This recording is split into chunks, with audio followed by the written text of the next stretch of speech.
Now, you talked about how you had brought very strong tactical leadership in the last 8 years to the organization and really started to help develop it and move it along on a day-to-day organizational basis. But what you're beginning to describe is a more strategic viewpoint, in your words, more of a 30,000 foot viewpoint. How does the executive director or the chief executive officer, who has a very demanding time schedule and a very demanding set of responsibilities, how does that person step back and allow that vacuum to be created and allow that input to be added to an already chaotic set of expectations? That's very hard. It's very, very hard to do that. Specifically in our scenario, because the number of our leaders at this organization have been here for a vast number of years and therefore have handled many different responsibilities, have been promoted, have moved through the ranks. And so I think one of the things we've really struggled with is allowing to delegate things to others and be able to step back and look at how that's working and where we're headed. And when we started to think more strategically as an organization, I think that became easier for us to do.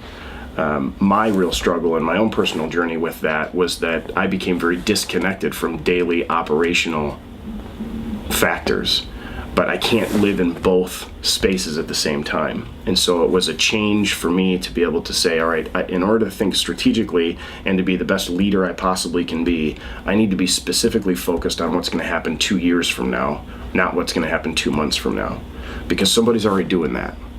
And so I think as the organization grows and you bring more and more human capital or human capacity into that organization, you have to allow those people to do what they're good at. So what you're describing is step one in moving from a tactical leader to a strategic leader is creating the time to have available to then be more strategic by using things such as delegating to your teammates to allow them to also develop. So what do you see as the next big fundamental shift for you as you take on more of a strategic viewpoint for your leadership? What is the next big thing that you're going to have to add to your capabilities in order to think on a more strategic basis? Well, in the way that Impression 5 specifically is organized, we're governed by a policy board of directors, and I think in a model such as this nonprofit, the leadership that comes from the executive director in concert with the board members is a really important piece.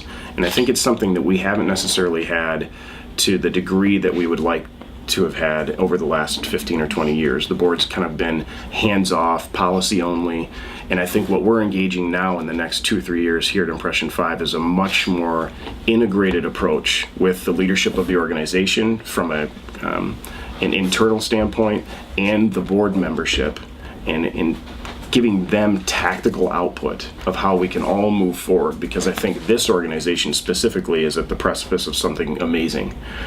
We've reached a level in which when we take the next step, it's going to be a massive step for us, and it's going to bring a great deal of capacity and potential that we've never seen before.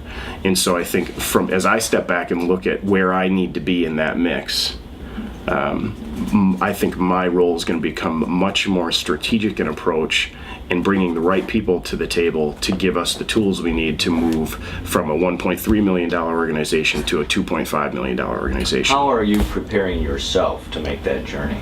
Well, I need a lot of outside help.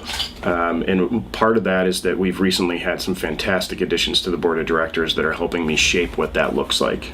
You being one of them, obviously, but also Noah Smith, who is a good strategic thinker as well.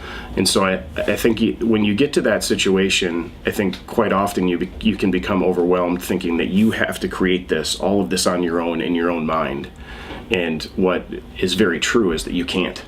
And that you need to be able to have and listen to outside input from people who may have done it before or have a different perspective than you do. And that can both come from, in our situation, from the board of directors, but also from our internal team, who has a great number of ideas as well. I think the only way that I can continue to be an effective leader is to be able to listen. And then to take what I can get from those statements and move in the direction that I think is the best direction to move in. You've talked